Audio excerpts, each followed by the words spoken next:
Hey everybody, so continuing on here, in a review of the research, Gregory Bratman, PhD, an assistant professor at the University of Washington, and colleagues shared evidence that contact with nature is associated with increases in happiness, subjective well-being, positive social interactions, and a sense of meaning and purpose in life, as well as decreases in mental distress. That's from Science Advances, Volume 5, Number 7, 2019.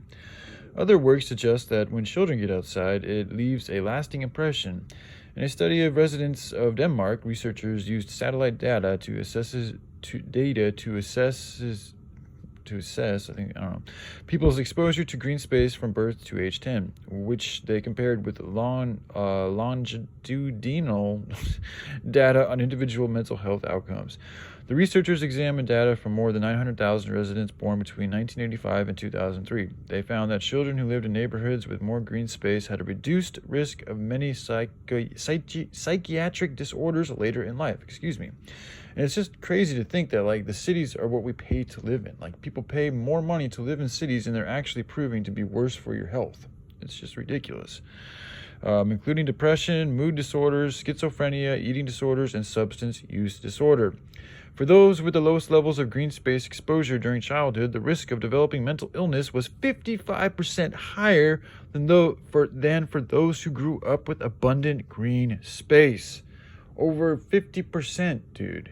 I mean, it's fucking nuts. That's a huge impact. There's even evidence that images of nature can be beneficial. France and colleagues compared outcomes of people who walked outside in either natural or urban settings with those of people who watched videos of those settings. They found that an exposure to nature in person or via video led to improvements in attention, positive emotions, and the ability to reflect on a life problem. But the effects were stronger among those who actually spent time outside. And that's from Mayer FS, Et al. Environment and Behavior, Volume 41, Number 5, 2009. More recently, scientists have begun exploring whether virtual reality nature experiences are beneficial.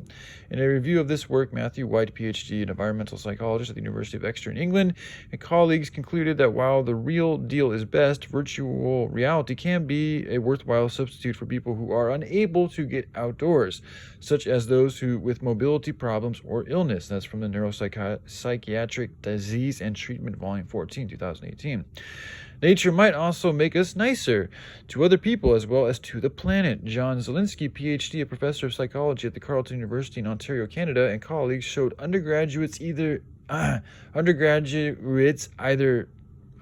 documentaries or videos about architectural landmarks. Then the participants played a fishing game in which they made decisions about how many fish to harvest across multiple seasons. Those who had watched the nature video were more likely to cooperate with other players and also more likely to make choices that would sustain the fish population. That's from Journal of Environmental Psychology, Volume 42, Number 1, 2015. In another experiment, Zielinski and his colleagues found that elementary school children acted more pro-socially to classmates and strangers after a field trip to a nature school than they did after a visit to the aviation museum.